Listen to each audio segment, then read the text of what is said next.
President Jackson. I would like to talk to you about your monopoly policy and how you view business as a whole. Mr. Rockefeller, I was fully against monopolies. I did not support the monopolies in the Charles River Supreme Court case or the Second National Bank.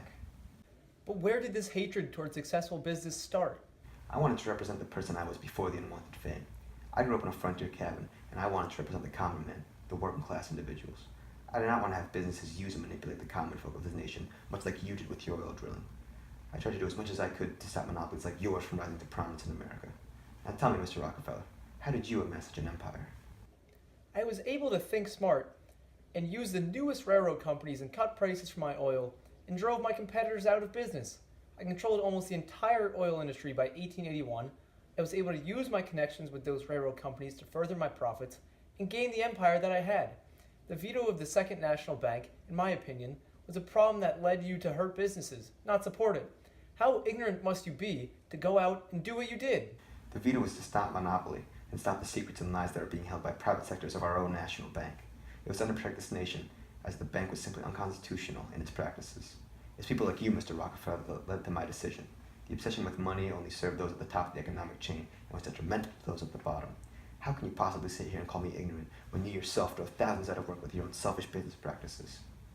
I was not being a selfish man, rather a charitable one.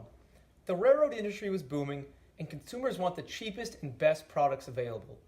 I was able to provide the service to them, and the elimination of my competition was not at my hands, rather at the hands of the consumers. A perfect example of your short-sightedness, Mr. President, is clearly shown by your handling of the Charles River Bridge versus Warren Bridge Supreme Court case. You surely cannot sit here and justify that at the hand of stopping a monopoly. The Supreme Court ruling in question was delivered by Supreme Justice Robert Taney, not myself. As you know, the Supreme Court protects the Constitution and in turn protects this nation from injustice. The company that built the Charles River Bridge was focused on monopolization and controlling an industry, not serving the people as you so unceremoniously sit here and so disrespectfully proclaim. You sit on a throne built upon manipulation and selfishness. How on earth do you possibly sleep with yourself at night, Mr. Rockefeller? I could ask you the very same, Mr. President. I sleep comfortably, knowing that I have served my consumers and they have served me. Need I remind you that this is the United States of America, and the people in it are not shackled by a dictator-like rule. The people have the freedom to choose, Mr. President.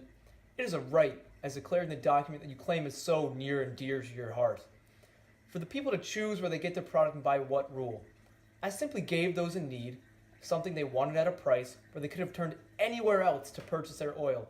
If I'm only here, Mr. President, to be accused of indecency and selfishness for being a successful man, I will simply show myself out.